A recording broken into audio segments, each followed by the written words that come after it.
When someone is showing you the same awful behaviors again and again and again, it's not a phase, it's a pattern.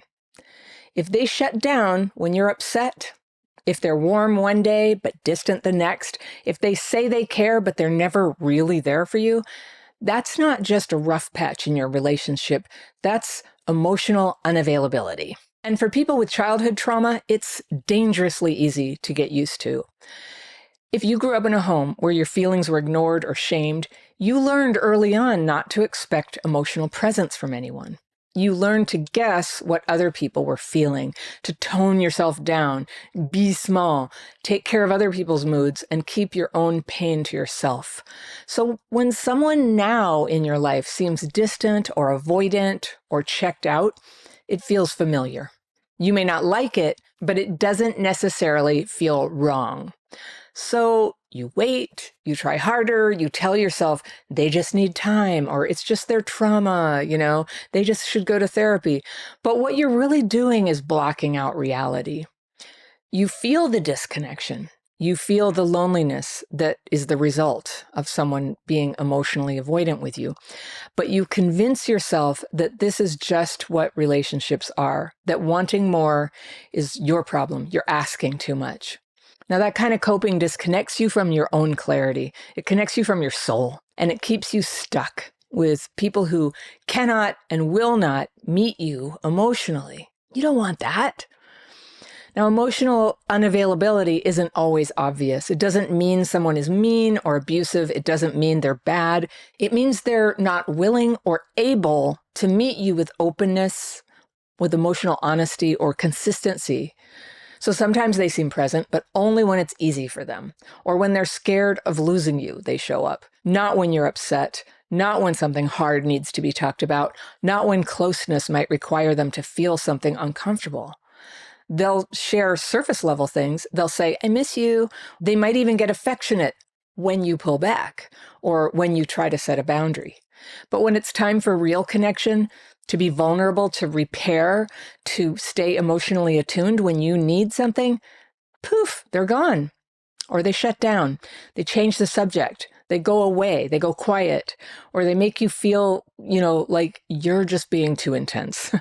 They'll often say that because it is the strong emotions that make them uncomfortable. This is what emotional unavailability looks like. And if you grew up without emotionally attuned caregivers, it can feel totally normal, even comforting when people treat you like that, because it lets you keep working for love, hoping they'll eventually open up. But that hope, that effort, the part that says, just be more patient, just love them through it, that's the trap. You're not in a relationship. You're doing all the work, the emotional labor yourself. You're alone. And love doesn't work that way. Here are 5 signs you're dealing with someone who's emotionally unavailable and what to notice in yourself when it happens. 1, they deflect or shut down when emotions come up. You bring up something vulnerable, they go silent. Or they change the topic, or they say they're tired, or they get sarcastic. Now, if emotional closeness shuts the conversation down, they're not available. Number 2, they avoid clarity about the relationship. You ask where things stand and they say, I don't like labels, or let's not overthink this. They like the connection, but not the commitment, not the accountability. And without clarity, you're stuck in limbo. Number 3, they're hot and cold, but emotionally, not always logistically. So they text you often, but they never ask how you really are. They're affectionate one day, they're aloof the next. The inconsistency is not just in actions, it's in emotional tone. And it leaves you anxious and guessing. Number 4, they keep a wall up even when you're being kind. You offer softness, they make a joke. You're honest, they act uncomfortable. You express hurt, they say you're being dramatic. So if emotional intimacy always gets met with discomfort, that wall is not going to come down just because you're, patient.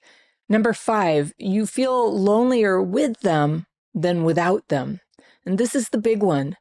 You're in the same room or you're on the phone and it still feels like you're alone. And you start editing your feelings just to keep the peace. That's not connection. That's emotional self-abandonment. And this is super common, by the way, with people who grew up with trauma. And if you think what you went through as a child is still controlling who you fall for and what happens in your relationships, I've got a quiz I can give you for free to see how exactly that might be happening. I'll put that in the top line of the description section below this video so you can download a copy of that for yourself. So let's talk about what this really feels like when you're with someone who's emotionally unavailable. You feel alone, even when you're right next to them. You talk, but nothing lands. You share, but nothing opens, nothing results. It starts to wear you down. You start talking less. You start asking for less. You start shining less. You start expecting less. You start blaming yourself for the emptiness you feel. You wonder if you're too sensitive. Maybe you are. Maybe you are too intense or too needy. You second guess yourself. You can't feel your gut response to things. You wait for the right moment to bring something up. You tell yourself you can handle it, that maybe this is just how it is with people and you need to be strong. But inside, you're carrying the whole emotional weight of the relationship by yourself. You're making space for two people, but only one of you is actually there. You're having a relationship basically with yourself. And if you've lived through years of not being heard, this part can hit really hard. You start trying to earn their attention by staying quiet, by not needing anything, and it chips away at you. That's the cost. That's what it does to you, not because you're some sort of failure, but because this setup isn't love. It's slow emotional starvation. And you can't keep calling that a connection. It's fair to want more than a one-sided dynamic. It's fair to say, this isn't working, even if nothing dramatic has happened. It's fair to stop trying to make something out of scraps. You don't have to keep shrinking yourself to keep the peace. Don't do that. You don't have to keep pretending you don't need depth and, reality and meaning. You don't have to twist yourself into a version of you that makes someone else more comfortable. Who wants to be that? Here's what has to be faced. Sometimes the person you care about is never going to be able to show up emotionally. And it's not that they don't know how. It's that they don't want to do the work it takes to get there. And you can't change that, no matter how much you love them or understand them or try to show them a better way. If you're the only one trying, then you're the only one in the relationship. And that's the truth that breaks the trance. Now, if you have a trauma-driven pattern in the way that you fall for people, like you keep landing with unavailable people, I want you to check out my online course, Dating and Relationships for People with Childhood PTSD. This is the course I wish I'd had when I was struggling with all this stuff, but it's the one I made after I figured out how to solve these problems. I'll put a link to that in the second line of the description section below this video. But in this course, I walk you through exactly how to spot where you keep slipping into these soul-crushing relationships and how you can change so that you're ready, so that you have the consciousness and the capacity to find and feel attracted to a good person to love instead. Yeah, that's how it works. You're not crazy for wanting real connection. You're not selfish for saying this is not enough, and you don't need permission to walk away from someone who keeps holding you back. You don't need to fix their past. You don't need to explain your needs better. You don't need to wait until, you're sure that this isn't going to change. You already know what's happening. The question is whether you're going to listen to yourself this time. And yes, leaving something that still has good moments is hard. It's hard. It feels like you're never going to have anything good again.